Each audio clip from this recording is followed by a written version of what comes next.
In typical QPR fashion, it was a strange Easter. We had a totally abject performance against Preston that I think left most QPR fans accepting we were going down. And then at 2-0 down against West Brom after 13 minutes, I think even the most ardent QPR fan had given up hope. But almost out of nowhere, we finally saw some fight and resolve. And maybe, Dave, we've now got something to cling on to. Yeah, the last something to cling on to, I think when the second one went in on Monday, it was like, oh God, I mean, it's got worse again. And when you thought you hit rock bottom and you go again, but they recovered well, and I thought they played really well Monday in the end. They probably should have won the game.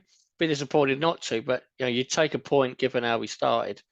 But again, it's about replicating that, isn't it? Last time we had a good performance was Watford, and then we followed that up with that Blackpool travesty. So you need to follow up with the same performance again. Otherwise, they're bang in trouble.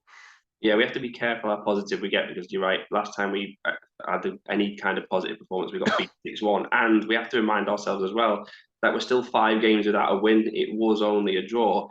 But the fans needed that, didn't they? Ainsworth needed it. You could see it could be a big moment for us, couldn't it? Yeah, definitely. I mean, you could see in the way they played, I thought the way they pressed worked really well. They didn't just go in with one player pressing and the others just standing looking, going, oh, look at him, he's pressing. They all joined in together. So if Amos didn't get it, Field was in behind, or Dickey come and got it, and that they were winning the ball back quickly. And I thought in the final third, we were a bit more patient. We've been a bit hit and hope the last few games before that and not really creating anything, but we did create some chances. We looked a lot better for it. So there is something there to build on, and coming from behind, the amount of times lately we've gone behind and you might as well go home because we're not coming back. At least we've come back, and Ainsworth can show them now. Look, the game isn't over at 1-0. You can come back, and it's a shame we couldn't win it in the end. But I say, I'd take a point. There was a lot of positives. I thought Field, Amos, all a lot better than they have been. There's a lot to be positive about. Yeah, the 2 chances at the end, Dazelle and Richards, if one of them had gone in, it would have been pandemonium, wouldn't it? But Yeah. one thing that is for sure is that we cannot afford any more performances like we had against Preston. That has to be the last one of those in this season. Otherwise, we are still going to go down. Yeah, I mean, that was so poor Friday, wasn't it? I mean, we just offered nothing. I didn't think Preston played particularly well, but they beat us at a canter, really. I don't remember us having many chances in the game, apart from the chair one. I mean, that's a bit of a sliding doors moment. If that goes in, maybe it's a different game. But overall, the performance was so poor. And you could see at the end when Ainsworth come over, he looked shocked and furious by it. He's been very positive about everything. Don't think he was after the game against Preston. And, you're right. If we play like that again, we're going to go down. They can't be as bad as that again this season and expect to stay up. Yeah, it was painful. It literally was. There was no cutting edge, like you said. And I think Ainsworth, as much as he did the usual interviews after game, the fact that he's then said he had them in for 11 hours, I think he was absolutely seething, wasn't he, under his leather jacket? It looks like it's going to be between us and Reading and Cardiff now, who go down. Probably Wigan and Blackpool, you think, probably gone. We're actually probably lucky as well that Reading never had that points deduction, aren't we? Because the way the results have gone over Easter, we'd be really, really deeper in it if it wasn't for them having that. On top of that, Cardiff have to play Rotherham and Huddersfield. Reading have to play Wigan and Huddersfield. So there's guaranteed points going elsewhere. It's going to go to the final day, isn't it? Yeah, unfortunately, I think it's going to, especially when you look at our games, I don't think we're going to get enough points before the last day. It's going to be tight. You'd think Huddersfield looked like they're going to pull out of it, but then they were 2 up when they on Monday and end up only drawing. So, you don't know. I think there'll be a few twists and turns for the end of the season, but that Reading points deduction has done us a big favour, to be honest. We could have done with getting a few more off. That might be what saves us. Yeah, personally, I think Rotherham and Huddersfield are just picking. They've got enough form and they're picking up points, aren't they? But those other fixtures, like I say, they what concern me, because you only need it to go the other way, and we could maybe even need 2 or 3 wins if the results go against us. Definitely looks then like it's going to the end of the season, and these 2 matches this week again haven't been particularly kind. 2 playoff chasing teams last week, and it's the same again this week, facing the teams 8th and 9th. Coventry up first, only 1 win in the last 6, and that was against Blackpool. But for me, they're a very good side, especially when they play their best. They had 23 shots against Watford on Monday, which is no mean feat. And in Godden and Gokares, or whatever he's called, they have a strike force we have to fear, don't we?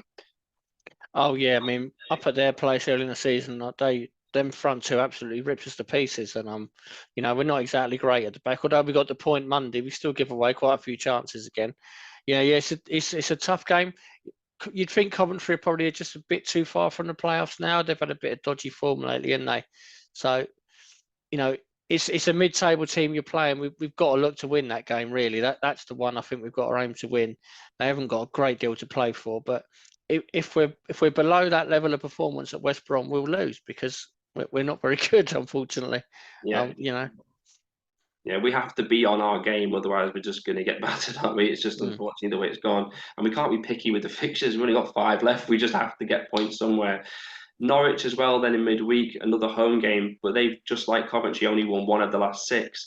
They're struggling in front of goal a bit too. They failed to score in 4 of the last 6 games. Timo Pukki's on one of those ones that QPR usually like to end for someone where he's not scored in 11 games. But a bit like we were saying about West Brom last week, it feels like they should be doing better than what they've done this season, doesn't it? Yeah, they're another one. On paper, they should be top 2, 3 in the league, shouldn't they, really? I mean, you know, the players they've got, they had, you know, their manager they sacked at Christmas has now gone, has got a Premier League job. You know, they should be doing a lot better than they are, but they're a funny side. Even when they've gone up in previous years, I never thought they were that good. You know, they never like blew me away. They always seem to win the championship at a canter, but without looking amazing against us anyway. But you know, yes, it's another tough home game. But these are 2 you've got a target to win. Really, you follow that up with 2 away games. You've got to get at least 1 win, hopefully 2 out of them. And then if you do that, we're pretty much there.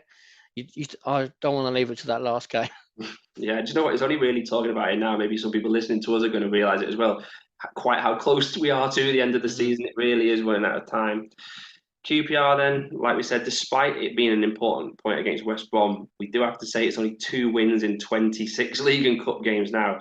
We've only taken 4 points in the last 33. There's still room for improvement, isn't there, especially in defence? Yeah, there's so many. I mean, those 2 goals to give away Monday were just hopeless, weren't they? I mean, I don't know what Dieng's doing, Flight just completely missing the ball for the first one. But even before that, they've given away a free kick on the edge of the box. You didn't really need to dive in, Dickie. Just let him run down the line. And the second one was laughable, wasn't it? I mean, just from a free kick, all just standing there playing musical statues. But they need to badly improve that area of the team. You know, Balogun's made a tiny difference. We look a little bit better at the back with him, but I wouldn't say we look, you know, good enough at the moment.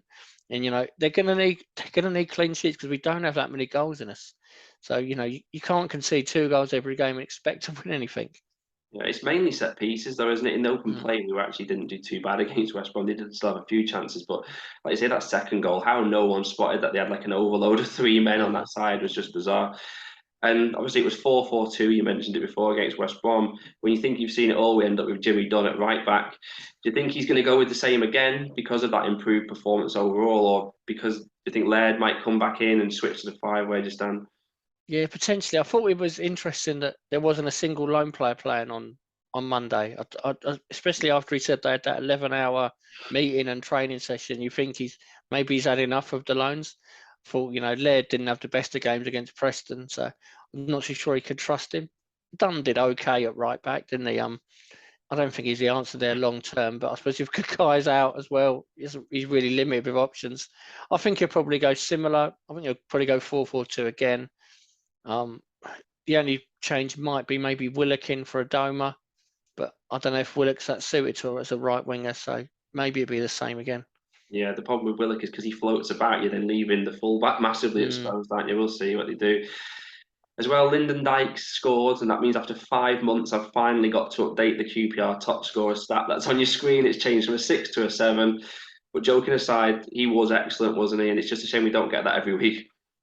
Yeah, he's really good. He led the line really well. He was back closing down all game, you know, pressing really well. It's a great header for the goal. I always think with Dykes, when he hasn't got to think about it, he scores goals. It's when he's got time to think that he normally messes it up. But it was just on instinct. It was a really good header. I thought he was really good on Monday, and hopefully he can continue that. You know, he doesn't have a lot to work with, does he? You know, I do feel a bit bad for him. We don't create a lot of chances for him. Maybe that idea of getting the ball in the box a lot earlier might continue. I thought Chair did it a lot more on Monday. Was straight away was just one touching in the box. You know, what didn't always reach his target, but just a bit different to try and hang on to the ball as well. Yeah, you're right. You know what? It's infuriating in some ways because when you look at some of his goals he scored this season, they tend to be from crosses into the box that he attacks. There was one against Reading early in the season that Kakai put in and he got down low and headed it in. Yet we seem to put in a cross like that, once every few games. It's just, again, a QPR bizarreness. Another positive for me was Luke Amos, who I felt was a big improvement over Johansson. He was energetic, tenacious. He went off near the end, though, didn't he? Do you think we have to hope that his injury's not as bad? Because he's really struggled, hasn't he, this season to get any kind of run going in the team. Yeah, hopefully it was just tiredness at the end because he hasn't played much recently, has he? I didn't think he had the best of games the other week against Birmingham. And I wondered if that was the end of it for him, but he was so much better on Monday. Just say he was closing down the lot, just so much more energy in midfield. We're so lethargic when I like Johansson, but he just looks finished now, doesn't he? When he played against Preston, we were so slow on the ball, and we just we gave Preston all the time in the world. He didn't give West Brom players a second on the ball on Monday. It was just so much better, and hopefully he can continue that if he's fit. Yeah, just the worry, isn't it, that he could be out for the rest of the season there. You mentioned Johansson there. I thought it was one of those things that kind of like shows how the season's been so strange that we had Johansson and Willock as unused subs when, like, throughout the season, everybody, ourselves included, have been saying how much we needed them back. The fact that they didn't even come on, it just shows again what a strange season it's been, doesn't it? Yeah, it's bizarre, and you would have thought they'd be the first names on the team sheet, but you couldn't really complain about it. I thought it was the right choice not to play them. Yeah, it was. Willock just still looks low on confidence, doesn't he, when he's on the ball? 2 home games then. That's the thing we've got this week. What do you think? You literally have to get something, you think, with Burnley on the horizon next week. Can we get that elusive win in at least one of the games? Yeah, I think we'll hopefully get a win in one of them. I think Coventry's probably the one to really target. 3:00 game, probably be a big crowd. I think if we lose that, then you can see it, dropping off and we get and it all falls apart again. But I think it's a good opportunity to really build on Monday, and hopefully we'll get the win Saturday.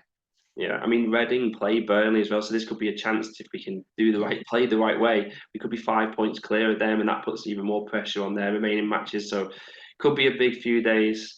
But like we say, though, it's all our turn with Burnley next week, so we'll be previewing that. Thank you for watching, and come on yours. We know who we are. You know who we are. We are QPR.